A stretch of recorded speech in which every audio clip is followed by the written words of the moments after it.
బైబిల్లో ఉపవాసం ఉండి ప్రార్థించిన స్త్రీలు ఎవరో ఇప్పుడు మనం చూద్దాం. మొదటిగా హన్నా.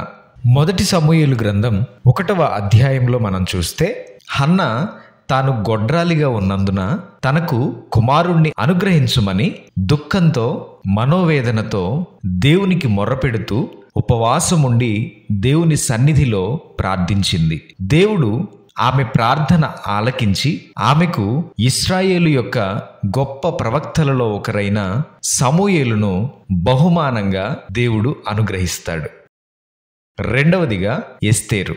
ఎస్తేరు గ్రంథం 4వ అధ్యాయంలో మనం చూస్తే తన ప్రజలైన యూదులను హామాను అనే దుష్టుడి పన్నాగం నుండి కాపాడమని కోరుతూ ఎస్తేరు ఉపవాసం ఉండి దేవునికి ప్రార్థించింది. ఆమె దేవుని సహాయం కోరింది. ఫలితంగా తన ప్రజలైన యూదులు రక్షించబడ్డారు.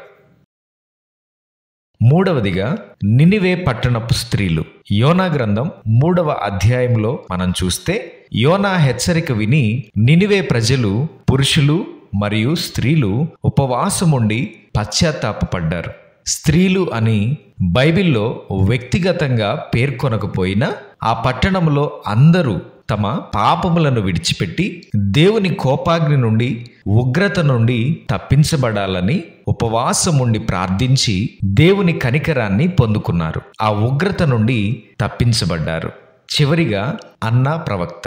లూకా సువార్త 2వ అధ్యాయం 36-37 వచనాల్లో చూస్తే ఇశ్రాయేలు జనాంగానికి విమోచనను అనుగ్రహించమని మరియు ఆ విమోచకుడైన మెస్సయ్య రాక కొరకు ఎదురు చూస్తూ 84 సంవత్సరాలు దేవుని సన్నిధిలో రాత్రింబగళ్ళు ఉపవాస ప్రార్థనలతో దేవుని కృప కొరకు కనిపెట్టింది.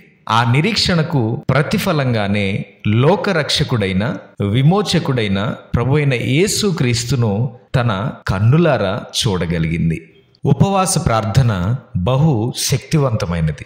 అనేక సంవత్సరాలుగా సంతానము లేక మనోవేదనతో ఉన్నారా? హన్నా వలె ఉపవాసం ఉండి ప్రార్థించు. దేవుడు తప్పకుండా కనికరిస్తాడు. చక్కని బహుమానాన్ని దేవుడు అనుగ్రహిస్తాడు. అపవాది అనేక మందిని ప్రేరేపించి లేకుండా చేయాలని, హాని కలిగించాలని, అపాయాన్ని తలపెట్టాలని అనేక పన్నాగాలు శత్రువు నీ మీద పన్నుతూ ఉన్నాడా? ఎస్తేరు వలె ఉపవాసం ఉండి ప్రార్థించు. దేవుడు వాటన్నిటి నుండి విడిపించి రక్షిస్తాడు.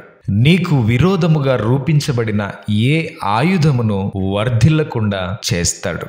మీ ప్రతి ప్రార్థనకు దేవుడు జవాబును అనుగ్రహించి మేలులతో మీ అందరి హృదయాలను తృప్తిపరచునుగాక. ఆమెన్.